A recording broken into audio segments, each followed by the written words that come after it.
5 reasons you're not enlightened, and 5 ways to see that you already are. If nothing is separate from spirit, if everything is one with God, then why is it so hard to see it?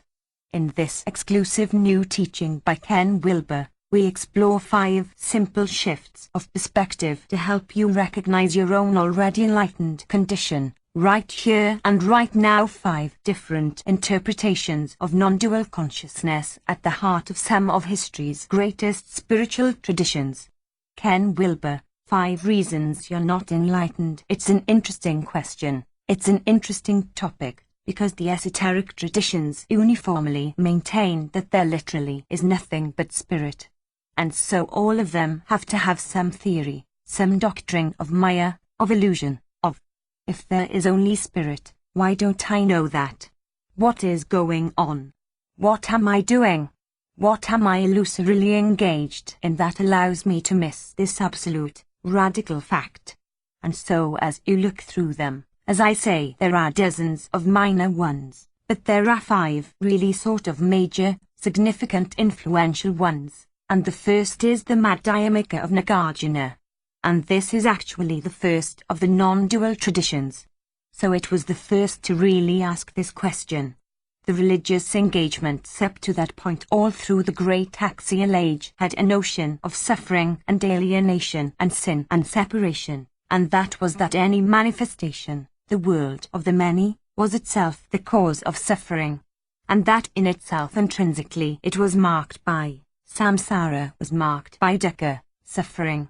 And you were born in sin, you were born in suffering. And in order to get out of suffering and into release, you had to get out of the manifest world and into the unmanifest world. You had to get into nirvikalpa samadhi on a permanent basis, which ended up in a state called nirod, which was absolute pure unmanifest absorption. And anything else just wasn't it. It was very like spending your life in deep dreamless sleep. So of course in deep dreamless sleep there is no pain, and there's no desire, and there's no ego, there's no suffering, and there's no pain. There's nothing. And so this was the goal in one way or another of the great axial religions. It was the goal of Patanjali's Yoga Sutra. Suffering was defined as movement of mind. And so you were to get into just a complete non-movement of mind, a complete formless absorption. And it's a strange situation, that it was ubiquitous around the world, and in this state of unmanifest absorption, of course, was pure infinite spirit. But spirit without any qualities, without any form, without any characteristics, and this radically unqualifiable infinite emptiness.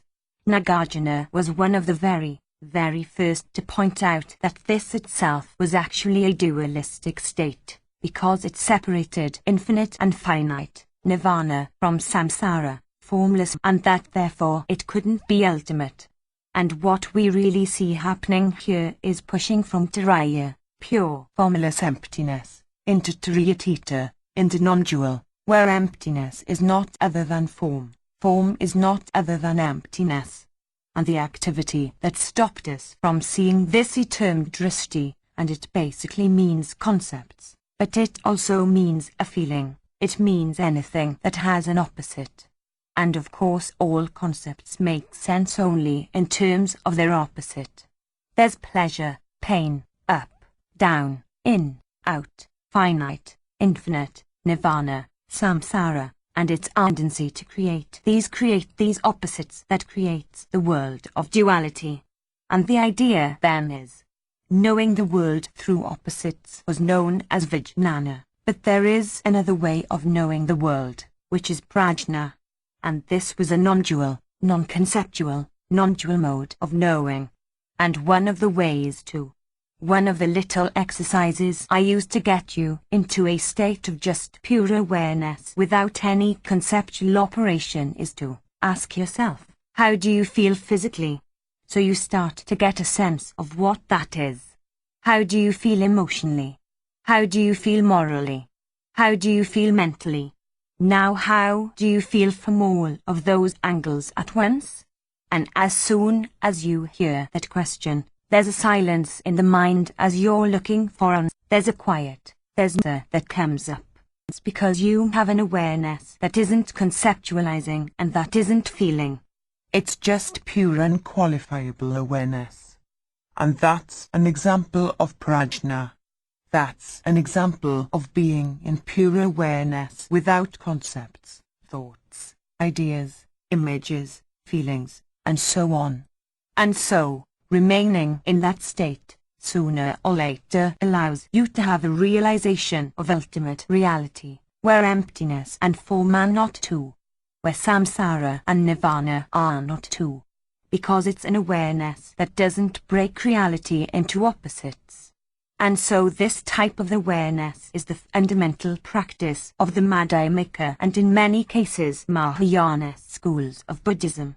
Another way to put it is that it is free from the pairs, what the Upanishads refer to as the opposites. And the Upanishads define enlightenment as being free from the pairs. So free from thinking in terms of polarities, free from approaching the world in terms of opposites. And that's just such an ingrained habit. That's such an inherent form of thought that it takes these types of exercises to get out of thinking in pairs. And so Brahman is defined as one without a second. So it's one without an opposite. There is no opposite to Brahman. And so being able to get into that state of awareness that is free of pairs, free duality, free of polarity, is prajna. And that is the fundamental approach of the Madhyamika school, is being able to rest in that awareness, how you feel from all angles at once, and in that silence, in that quiet, is awareness free from the pairs. And in that awareness is the door to freedom. So for Madhyamika our problem is dualistic concepts. It's concepts that all of opposites that have meaning in terms of opposites, and we are constantly stuck in that.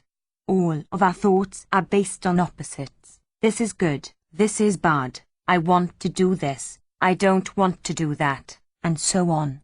And so it's an entire network of opposites that we are caught up in, and that we are literally enchained in. And it condemns us to partiality and fragments and truly non-holistic types of awareness.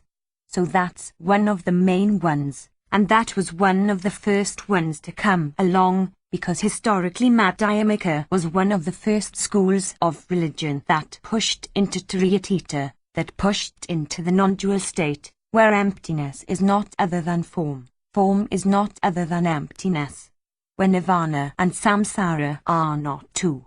And the only way to get into that state is to get into awareness that is non-polar, non-opposite, non-thinking only in terms of in, out, up, down, good, bad, true, false, and so on. And the idea that there's a reality based on those opposites is surprising for most people, because they just can't conceive of a reality that isn't based on these types of opposite thinking. So a practice of non-conceptual, non-polar, non-opposite thinking is prajna, and it's prajna that opens the door to non-dual reality. And it's still a fundamental practice and foundation of virtually all of the subsequent schools of Buddhism, Mahayana Buddhism, Vajrayana Buddhism, and so on. So it's a really fundamental sort of basic practice. And the ones that arose right after that was Yogacara. This was the third turning of the wheel of Buddhism. And remember that for Thrividen, and since so many of the axial religions, the ultimate state is one without any phenomena at all. It's one of pure formless absorption, with nothing arising, no objects, no phenomena, no things, no forms, no desires, nothing. Just pure radical formless infinite and manifest absorption. And for Yogacara, following on Nagarjuna, Yogacara said, wait a minute, it's not the existence of phenomena that's the problem. It's that we objectify it, that we see objects out there separate from the subject in here. It's the subject-object duality. And so when we can realize our oneness with phenomena arising, then any phenomena is fine, and phenomena is not the problem, objects are the problem. So seeing that table, that's phenomena, that's not the problem. Seeing that table as an object out there, separate and apart from me, split from me, dualistically cut off from me, then that is the problem. So I gave an example yesterday about most people in the native disposition feel that they are in this room. But there's a way that you can just flip it and see that this room actually exists in your awareness. And if you feel into that, you can feel that this room is arising in your awareness, and you actually are surrounding the room, and the room is arising in you. And so under those circumstances, the room is not an object out there. It is a phenomena arising within your awareness, and you are one with this room that is actually in your awareness. The room is arising and existing in your awareness. Clouds float by in your awareness. The mountains out there are arising in your awareness. So this is a fundamental shift into a type of big mind awareness, where everything is arising within your consciousness. It's not arising outside, it's arising within. And as long as it's arising within, then it's not a problem. There's no separation, there's no objectification, there's no splitting of the world into a subject versus an object. There's simply everything that's arising, and it's arising within your big mind. And so under those circumstances, there's nothing outside of your awareness.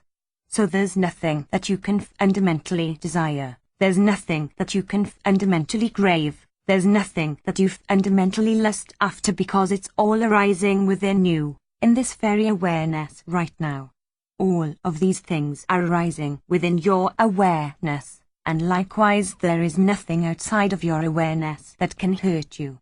So there's no fear, there's no threats, there's no anxiety-inducing objects that can hurt you.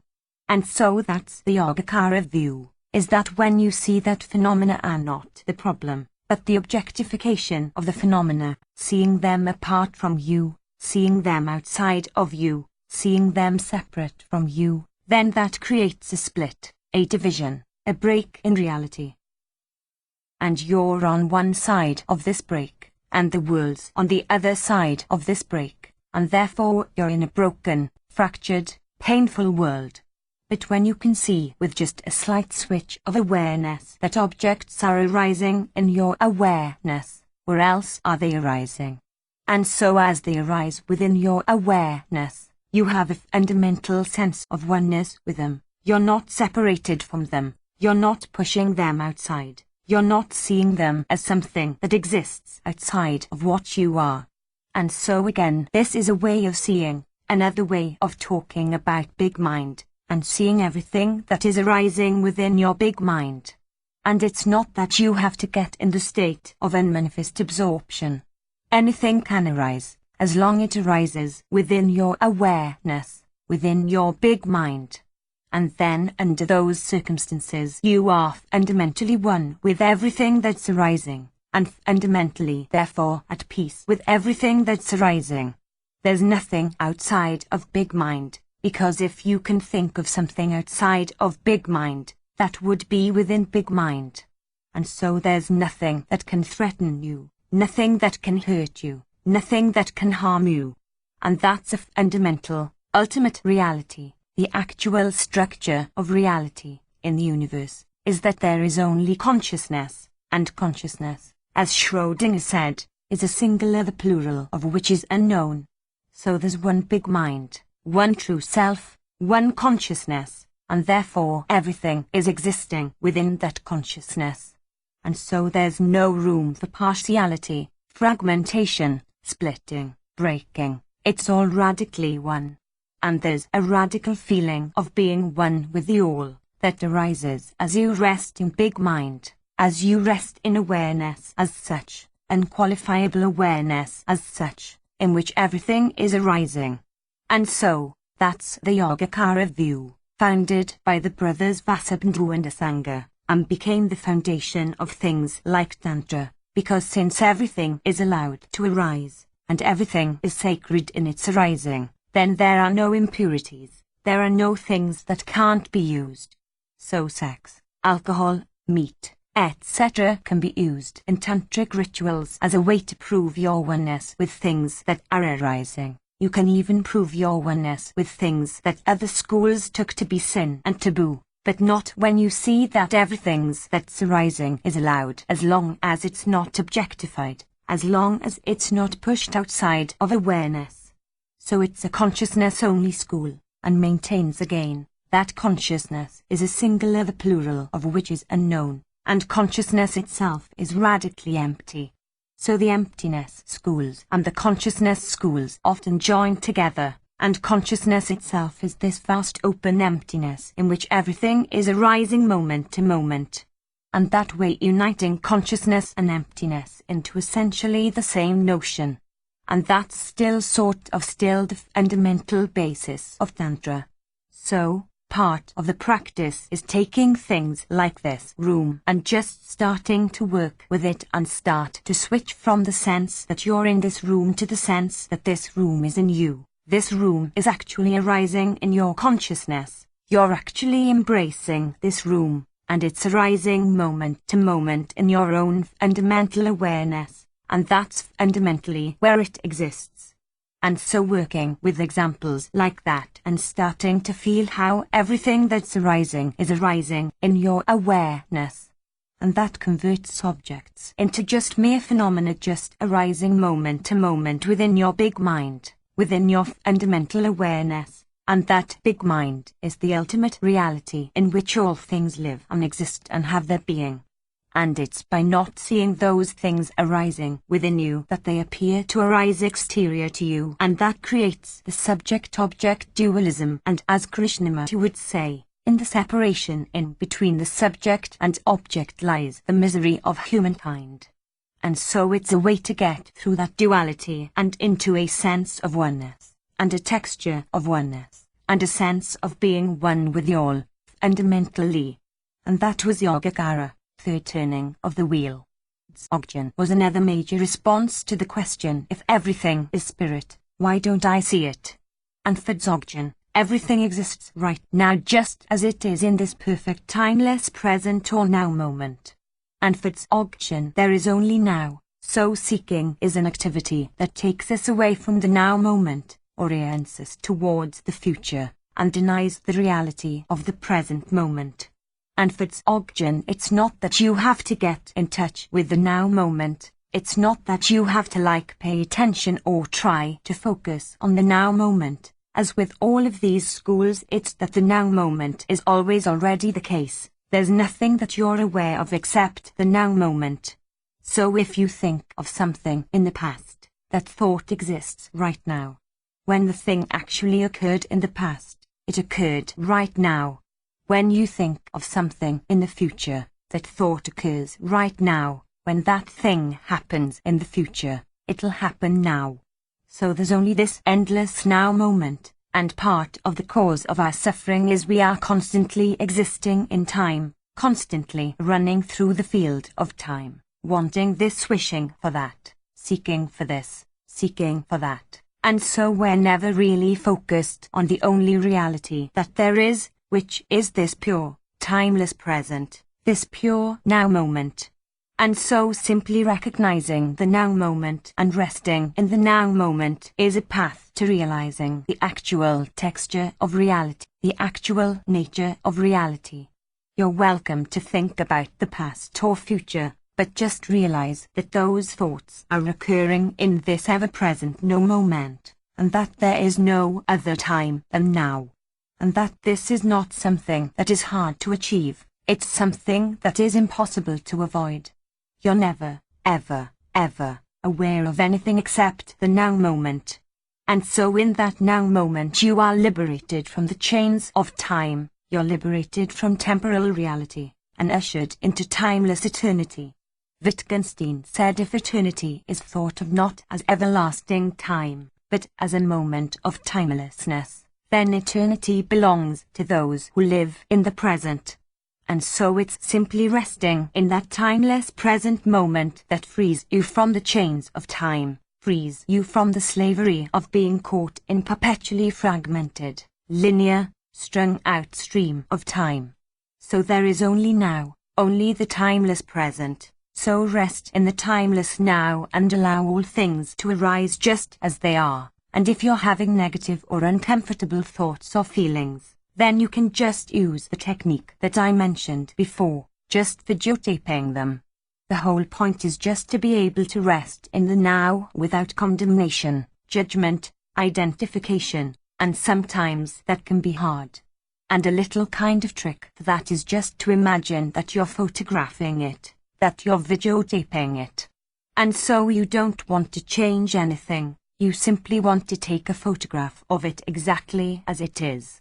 And so you can just imagine that you're just videotaping your interior states, whether they're uncomfortable, unpleasant, negative, bad, and just dedicate yourself to taking photographs of it, and just getting the exact photograph of exactly what it is. Want to change it, you just want to be present with it. And as that muscle strengthens of being present with the now moment, then you get better and better and better and better at resting in the timeless present and not getting lost in the stream of time.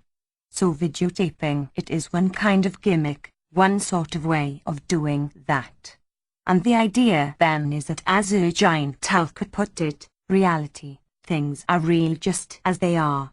So it's resting in exactly the way things are moment to moment, without trying to change them or alter them, or make them better or worse or whatever. It's as they are rising as perfect ornaments of spirit. Why? Because everything is spirit. And everything that is manifesting is just an ornament of spirit. And so this is why you don't want to change it. This is why you don't want to alter it, because it is, just as it is, perfect. Hence the name, the Great Perfection. And the reason that people suffer is that they are always trying to get someplace else. They're always trying to seek. They're always trying to engineer a different state from the state that they have at the moment. Whereas if they could just be in touch with that moment, just as it is, there would be an enormous freedom and liberation from the binding, contracting, seeking, addictive, grasping movement that causes so much pain and suffering and carpet burn and so on.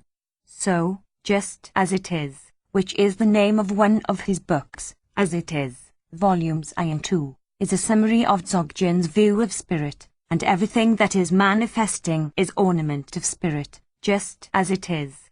So resting in that, in the present moment, videotaping it if that helps, allows you to start aligning yourself with this ultimate reality, with the only reality there is, which is spirit and its pure manifestation. So that also precludes seeking, because even seeking enlightenment, or seeking to get in touch with the now, keeps you out of it. And seeking to find spirit, seeking to find spiritual enlightenment, assumes that it's not present, and so the very search reinforces the illusion that it's not something that's already present. And so it's this tricky task of simply recognizing the present moment just as it is and not attempting to change it, move it, seek, grasp, or move into some future state that's thought to be a better state than now, because it's just that attempt that cuts you off from pure timeless spirit now, and its ornamental manifestations. So it's a matter of recognition that the only time you're aware of is now, and a recognition that that is spirit, and not an attempt to create something different. So 100% of the enlightened mind is present right now. And it's simply a matter of being able to recognize that pure timeless now as the manifestation of spirit itself. So it's a matter, as all of these are, of recognition, not of creation. It's recognizing something that's already the case, and not something that has to be brought into existence. And that's the big difference between these non-dual schools and schools that attempt to get you into partial states. So for those, you have practices and yogic practices and shamanic practices. All of those are designed to get you from another. The non-dual traditions are designed to have you simply recognize that it's already present, recognize that it's already happening, recognize that there is only now, Recognize that there is only pure unqualifiable awareness. Recognize that that's already happening. Recognizing that that is the present state, and not something that you have to work on to bring into existence. So it's a path of recognition, not the path of work, or the path of practice, or the path of creation. And it's a path of recognition because there is only spirit, and it's a matter of finding ways of recognizing that, not ways to bring that into being. The fourth, and one of the most influential, is Vedanta. And for Vedanta the problem is that we see many instead of a fundamental oneness. And this fundamental oneness that I am supposed to see, supposed to recognize, is the true self, or this pure I amness. And like all of the other forms of spirit, I amness is something that you are already fully aware of right now. You are completely aware of a sense of I amness. And it's also the only experience you have that is ever present and non-changing. So you can think back 5 weeks ago and you probably can't remember what you were doing exactly, but you do know that I amness was there, that I amness was present at that time, and you are aware of that. That was part of your experience at that time. You think back 5 years and you can't remember what you were doing or what was happening, but I amness was present.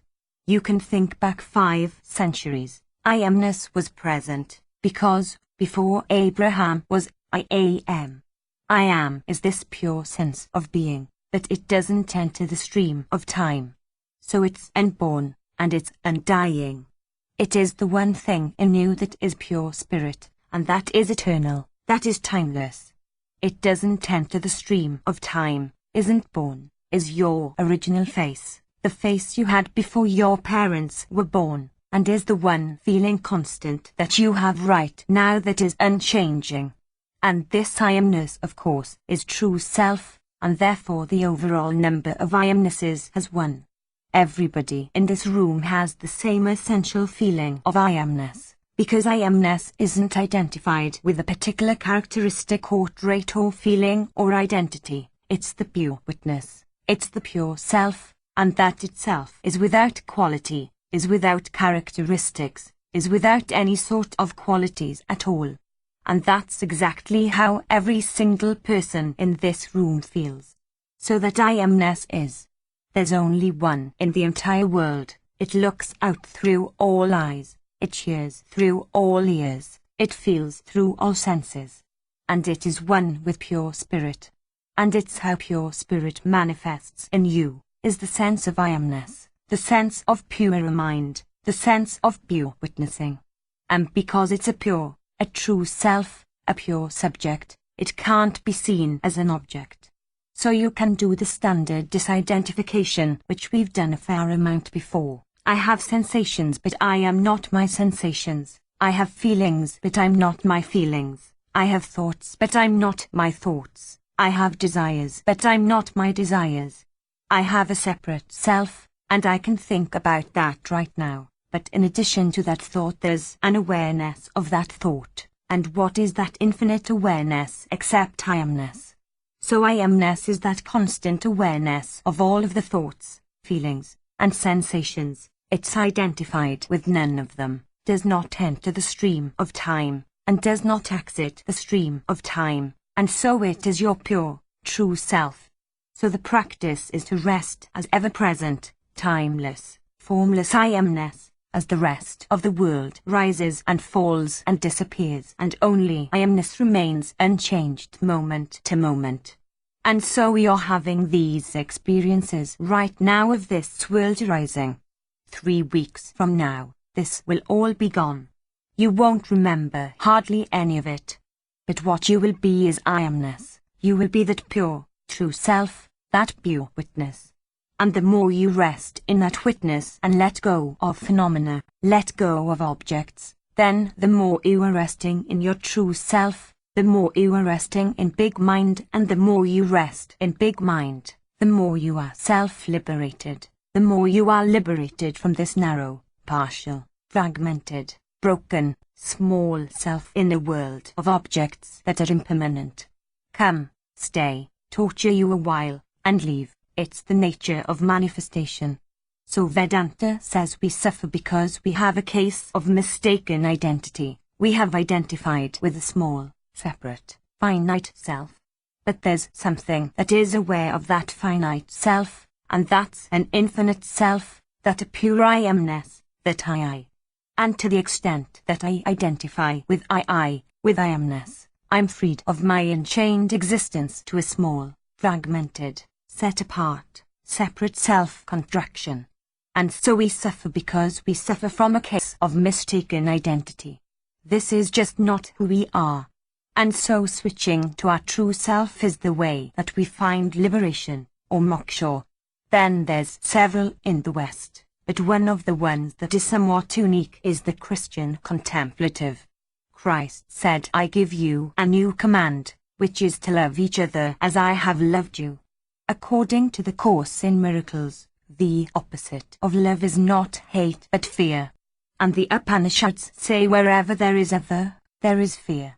So small self is separate from others, and therefore the foundation of the small self is anchored in fear, is anchored in contraction. It's not anchored in love. And so the cure is let this consciousness be in you which was in Christ Jesus, that we all may be one. And the consciousness in Jesus primarily was one of infinite love. And so the separate self was born loveless, was born in sin, and it must open itself to loving unity with the all, so as to awaken to this ever-present love. Now love is a sense of being one with another. And so the more your love expands, the more you find oneness with everything that's arising, until you can eventually love the all, and find yourself one with everything that is arising, everything that is manifesting. Everything that is arising moment to moment is something that can be a ground for your love. And one of the other ways of saying it is the emotion of big mind is love. Love, unity, touching, oneness. These are all essentially the same thing. Love has though this warm quality to it, that emptiness and non-duality, and so many of these others don't. And so that's one of the things that makes it interesting. It's sort of the effective line, carried to infinity. Even compassion is kind of cold. It's not really a bubbling over warmth. It's just sort of an obligatory, you know, I take care of you. So one of the techniques that you can use for this is to imagine somebody that you love dearly, and vividly picture that person, and feel that love that you have for them, and then separate the love from the person. Concentrate on the heart region, and just feel the love and feel it separated from the person that you love, so that you're really focusing on the feeling, and not on the person. And then take that feeling and expand it to everybody in this room, and just feel that feeling going out and going out and going, embracing and encompassing and surrounding everybody in the room, in a perfectly non-judgmental, perfectly accepting, perfectly loving fashion. And then imagine that love as a bright, brilliant white light or cloud expanding out of this room into everybody in this city. And then imagine it to everybody in this state. And then everybody on the planet, and the planet itself. You just keep expanding and expanding and expanding and expanding into the entire cosmos, the entire universe. And that state of all-present, all-pervading love is the fundamental texture of reality. It's the fundamental texture of big mind. It's the fundamental texture of consciousness as such. It's just that effect component dimension to it. And so there's a warmth from the heart that is going out and embracing everything that's arising. And so of course you're also one with everything that's arising, because to love is to be one with, to be united with. And so deeply allow yourself to feel into that love and feel into that oneness with the entire universe, and that is the ever-present nature of reality. That is the ever-present nature of what is, moment to moment.